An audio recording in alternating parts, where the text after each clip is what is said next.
Hello guys, आज हम करेंगे most important topic of English pedagogy, that is components of language. और वो हमारे कौन कौन से होते हैं? सेंटेक्स, मॉर्फोलॉजी, वर्डोलॉजी, फोनेटिक्स, सिमेंटिक्स एट्सेट्रा, काफ़ी होते हैं। अब हम इनके बारे में डिटेल में स्टडी करेंगे। तो जो सबसे पहले वर्ड आता है वो आता है फोनीम। सबसे पहले वर्ड है हमारा फोनीम। फोनीम क्या होता है? फोनीम का मतलब होता है स्मॉलेस्ट यूनिट ऑफ साउंड। मतलब ये साउंड की, ये फोनीम, जहाँ भी फोनीम वर्ड आए ना तो इसका मतलब साउंड की बात कर रहा है। मतलब ये स्मॉलेस्ट यूनिट ऑफ साउंड, ये साउंड की सबसे स्मॉलेस्ट यूनिट होती है। इसको हम ब्रेक नहीं कर सकते। जैसे हमारे पास कैट वर्ड है, ठीक है, तो यहाँ पे सी, क, ए, टी, ट, तो ट, इन सब की आवाज आ रही है, तो इसको हम और ब्रेक नहीं कर सकते ना। तो ये जो सबसे स्मॉलेस्ट यूनिट है साउंड की, वो हमारी क्या आएगी? इसको हम और ब्रेक नहीं कर सकते। जैसे च, फ, तो ये स्मॉलेस्ट यूनिट है। मतलब जो भी हमारे, ये हमारे अल्फ़ाबेट्स हैं ना, ये हमारे जैसे क, च, थ, तो ये हमारे जो सिंगल अल्फ़ाबेट्स हैं इनको हम बोलते हैं फोनीम्स, यानी कि जो स्मॉलेस्ट यूनिट ऑफ साउंड है। ठीक है, तो इसको बोलते हैं सिंगल साउंड यूनिट को हम क्या बोलते हैं? फोनीम बोलते हैं। यानी कि जो हमारे अल्फ़ाबेट्स की साउंड होती है उसको बोलते हैं फोनीम। अब हमारे पास जो हमारे 26 अल्फ़ाबेट्स हैं, इनकी 44 साउंड्स होती है। यानी कि हमारी जो इंग्लिश लैंग्वेज है उसमें हमारे 26 लेटर्स की 44 फोनीम्स होती हैं। और यहाँ पे जो हमारे 5 वोवल्स होते हैं, ए, ई, आई, ओ, यू, उनकी 20 साउंड्स होती हैं। और जो बच गए 21 कॉन्सोनेंट्स, उनकी हमारी 24 साउंड्स होती हैं। तो ये हमारी साउंड्स है। मतलब हमारी जो इंग्लिश लैंग्वेज है उसमें हमारी 26 अल्फ़ाबेट्स की 44 साउंड्स होती हैं। और जो हमारे वोवल्स हैं उनकी 20 साउंड्स होती हैं। और जो हमारे इसके वोवल्स को छोड़ के कॉन्सोनेंट्स बच गए 24, उसकी हमारी 24 साउंड्स होती है। 21 कॉन्सोनेंट्स की 24 साउंड्स होती हैं। अब आगे हम बात करते हैं, जैसे अब ये जो वोवल्स की साउंड्स होती हैं ना, ये हमारी आती है। अब ये भी आगे हमारी 2 टाइप में डिवाइडेड है। एक होता है प्योर मोनोथोंग्स, इसको मोनोथोंग्स भी कहते हैं, प्योर मोनोथोंग्स भी कहते हैं। और एक इसको कहते हैं डिप्थोंग्स, डबल वोवल या इम्प्योर या ग्लाइड, ये मतलब ग्लाइड डिप्थोंग्स, इसको कहते हैं double vowel thongs, impure thongs, dip diphthongs. तो अब इसमें क्या होता है, ये जो साउंड बनाते हैं ना, ये सिंगल वोवल मिलकर बनाते हैं। मतलब ये इसमें सिंगल वोवल जो मिलकर साउंड बनाते हैं उनको हम प्योर मोनोथोंग्स कहते हैं।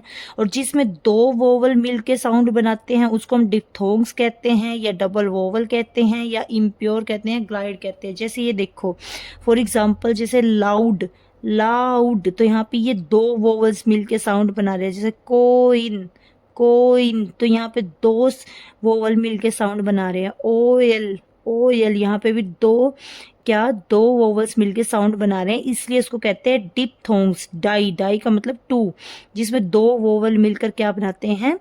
हमारी साउंड बनाते हैं। ठीक है, तो ये थी हमारी फोनीम। फोनीम में क्या होता है, नो, बेसिकली कि जो फोनीम है, फोनीम का मतलब होता है स्मॉलेस्ट यूनिट ऑफ साउंड। मतलब साउंड की सबसे स्मॉलेस्ट यूनिट होती है इसमें। जैसे सी एच, सी एच च, पी एच फ, तो ये स्मॉलेस्ट यूनिट होती है साउंड की। इसको फर्दर हम ब्रेक नहीं कर सकते। और हमारी जो इंग्लिश लैंग्वेज है उसमें 26 अल्फ़ाबेट्स हैं, उनकी 44 साउंड्स होती हैं। और उनमें से जो हमारी वोवल्स होते हैं उनकी हमारी 20 साउंड्स होती हैं। और जो हमारे कॉन्सोनेंट्स होते हैं उनकी 24 साउंड्स होती हैं। और जो हमारी वोवल्स हैं 20 साउंड्स, आगे ये डिवाइडेड हैं।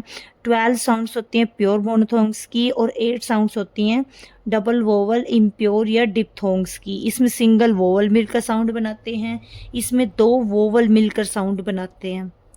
अब नेक्स्ट हम करते हैं, ये था फोनीम, और नेक्स्ट हम करते हैं मोर्फीम। अब मोर्फीम क्या होता है? मोर्फीम में बात करते हैं हम स्मॉलेस्ट मीनिंगफुल यूनिट। अब इसको क्या कहते हैं? मोर्फीम को हम क्या कहते हैं? Smallest meaningful unit. अब ये जो मोर्फीम है इसको बच्चे यूज़ करते हैं। बेसिकली सबसे पहले बच्चे है ना मोर्फीम ही यूज़ करता है। जैसे कैट, बैट, रैट, तो ये जो सबसे पहले बच्चे यूज़ करते हैं ना, तो वो स्मॉलेस्ट मीनिंगफुल यूनिट ही यूज़ करते हैं। वो सबसे जो छोटी मीनिंगफुल यूनिट होती है। अगर हम उसको, जैसे हमारी कैट है, ठीक है, जैसे हमारी कैट है, तो अगर मैं कैट को, अगर जैसे हमारी कैट है, अगर मैं कैट को फर्दर ब्रेक कर दूं, जैसे इसको तोड़ दूं, यहाँ से ब्रेक कर दूं, यहाँ से ब्रेक कर दूं, तो ये क्या, इसका कोई मीनिंग बचेगा नहीं। तो यहाँ पे क्या करेंगे हम, अब ये एक मोर्फीम है, ये क्या है, एक मोर्फीम है, मतलब स्मॉलेस्ट मीनिंगफुल यूनिट है इसकी। अगर हम इसको फर्दर ब्रेक करते हैं तो इसका कोई मीनिंग नहीं बचेगा, तो इसलिए इसको क्या कहते हैं, हम मोर्फीम कहते हैं। अब जैसे हम बात कर रहे थे यहाँ पे, जैसे कुछ भी, जैसे बैट है, ठीक है, जैसे क्या है, बैट।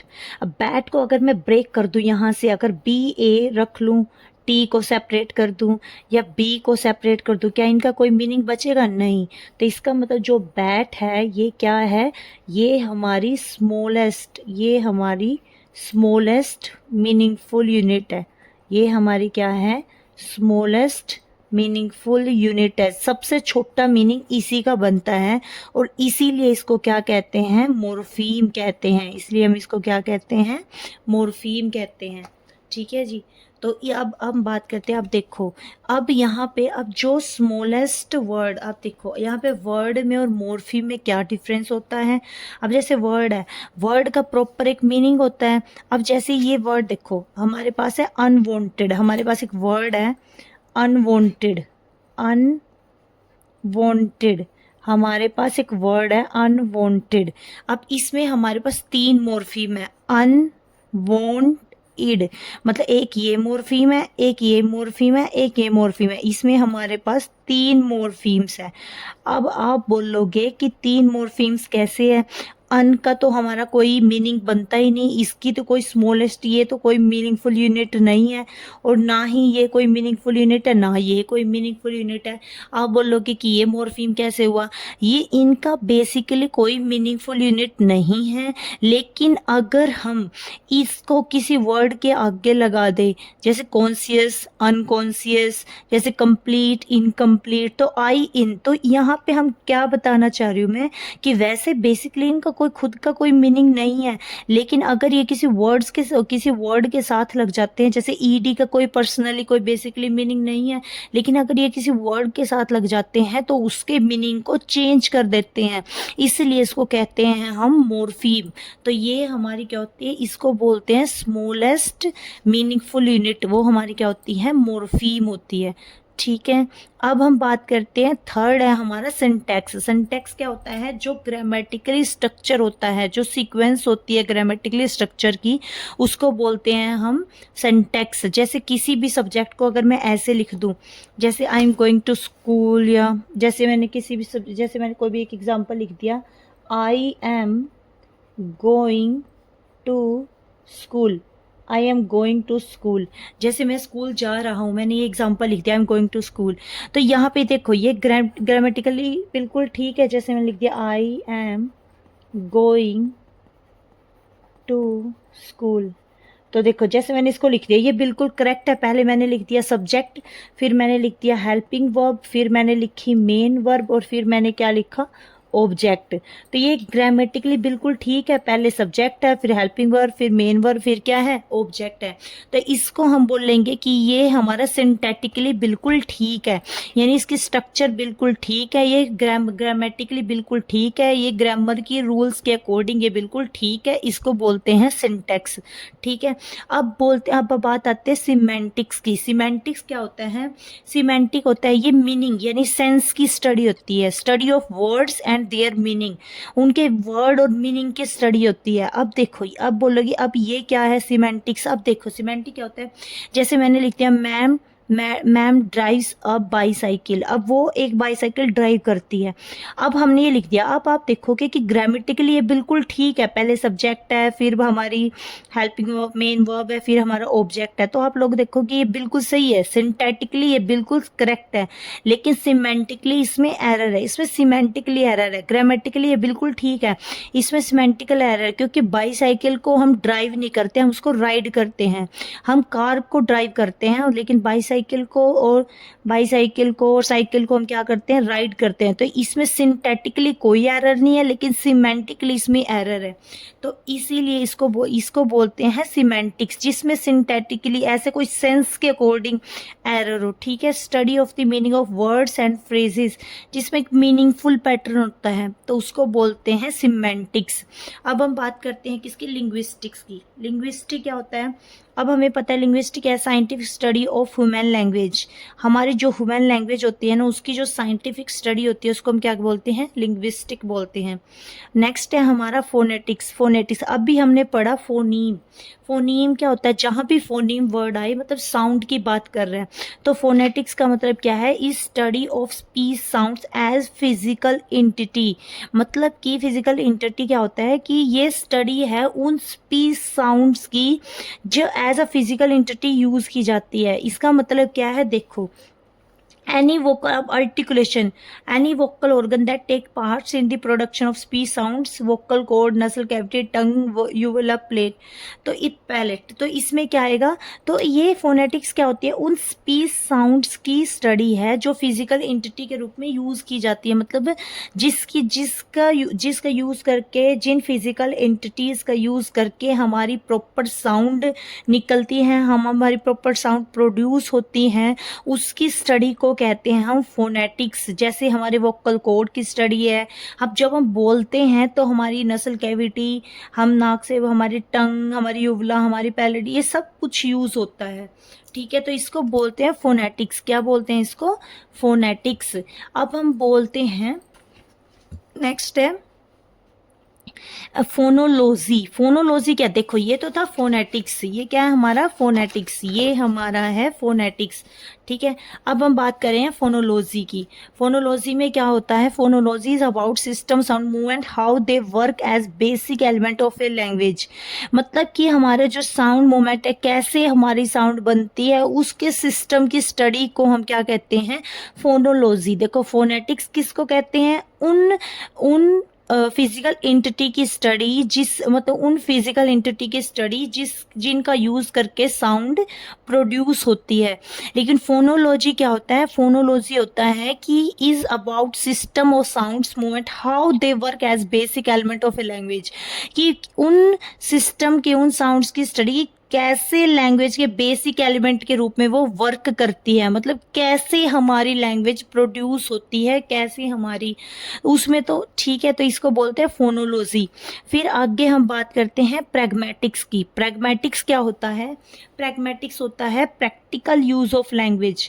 मतलब कि लैंग्वेज की study in use of context, उसके कॉन्टेक्स्ट के यूज में, मतलब जैसा भी उसके अकॉर्डिंग, मतलब लैंग्वेज का प्रैक्टिकल यूज, जैसी सिचुएशन है, जैसा कॉन्टेक्स्ट है, उसके अकॉर्डिंग लैंग्वेज का यूज करना।